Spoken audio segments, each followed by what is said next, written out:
शुरुआत में बात हुई थी कि हम यूपीएससी और करियर से जुड़े हुए हाँ। उस पे बात करेंगे। तो यूपीएससी की बात तो हो गई, मेरा सवाल था करियर को लेके, क्योंकि आपकी कहानी में भी एक चीज मतलब समझने को मिलती है कि आप पहले पॉलिटिक्स की तरफ किसी ने सजेशन दिया तो पॉलिटिक्स में ट्राई करने का सोचा, इलेक्शन वो लड़ा सोसाइटी का, देन यूपीएससी किया, उसको 9 महीने किया और फिर उसको छोड़ दिया और फिर टीचिंग में आ गए।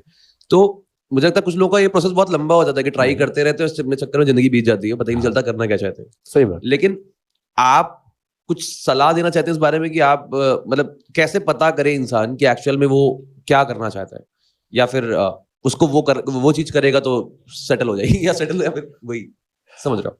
ये बड़ा मुश्किल सवाल पूछ लिया आपने, लेकिन बहुत जरूरी सवाल भी है। इसको हम कहते हैं कि अपने स्वधर्म की पहचान कैसे करें, या ये कि मैं किस चीज के लिए बना हूं, कैसे इसकी चीज की पहचान करें। इसकी पहचान कुछ लोगों का सौभाग्य ये होता है कि बचपन से उनको पता होता है। ऐसे बहुत कम लोग हैं। जैसे सचिन को पता था, वो गली में क्रिकेट खेलता था, पेरेंट्स ने काफी समझाया होगा, पर स्कूल में नहीं संभाल पा रहा था तो क्रिकेट में ही चला गया। तो किसी किसी बच्चे का बचपन से शौक बहुत ही क्लियर कट दिखता है, पर ऐसे बच्चे बहुत कम हैं, बहुत ही कम है। अधिकांश लोग, जैसे कि मैं, जैसे शायद आप भी, हमारी नियति ये है कि हम एक नेगेशन के प्रोसेस में ही समझ पाते हैं कि दरअसल हम किस चीज के लिए बने हैं। पहले मैं ए करूंगा, ए करके समझ में आएगा नहीं ये तो नहीं है भाई, तो ए छोड़ दूंगा, फिर बी करूंगा, बी करने के बाद समझ में आएगा कि बी भी ठीक नहीं है, फिर सी करूंगा।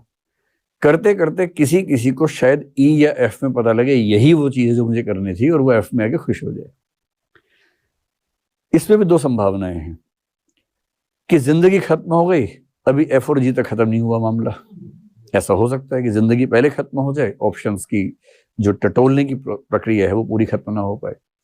दूसरा, ए मुझे ठीक नहीं लग रहा, ये समझ में आ गया, पर ए में रहते रहते मैंने अपनी जिंदगी के जाले ऐसे बुन लिए हैं कि मैं ए से निकल नहीं सकता हूं। मेरे पास एक परिवार है, मेरी रोजी रोटी बहुत जरूरी है, मेरे बच्चों की पढ़ाई जरूरी है। इसलिए मैं कई बार कहता हूं अपनी क्लास में, आपसे भी कह रहा हूं कि आप में से अधिकांश के माता पिता, स्पेशली पिता, जो काम कर रहे होंगे उसको एंजॉय नहीं करते होंगे। वो बहुत ही एलियनेशन के शिकार होंगे। एलियनेशन का मतलब है अपनी मूल प्रकृति से बहुत दूर चले जाना, कट जाना, आत्मनिर्वासन की स्थिति, अजनबीपन की स्थिति में आ जाना।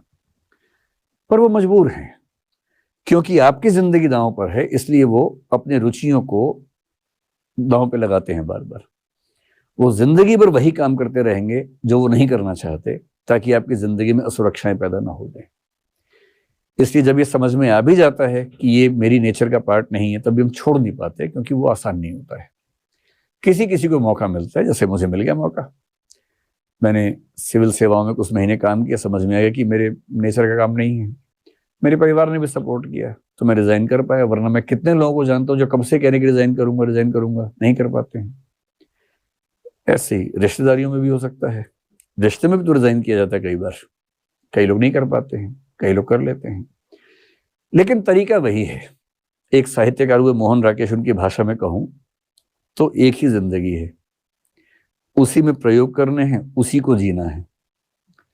अगर एक प्रयोग फेल हो जाए तो दो रास्ते हैं, उसको ढोते रहिए, या खुल के मान लीजिए गलती हुई थी, अब दूसरा प्रयोग करेंगे।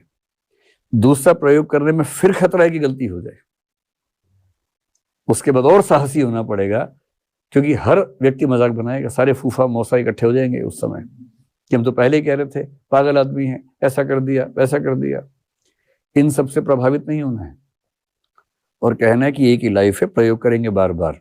दूसरा फेल हुआ तो तीसरा करेंगे, चौथा भी करेंगे, और जिस दिन लग गया कि मैं इसी काम के लिए बना था, फिर मन तन्मय रहेगा और ठीक से वो काम करेंगे।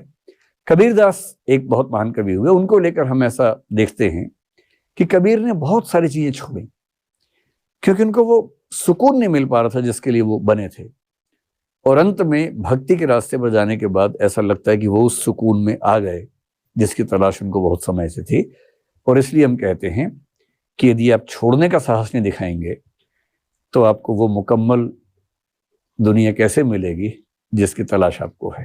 तो थोड़ा रिस्क तो लेना ही पड़ेगा, और not taking the risk is the biggest risk in life, क्योंकि रिस्क लेने में चांस है कि सफल हो जाएंगे, रिस्क नहीं लेने में चांस भी नहीं है।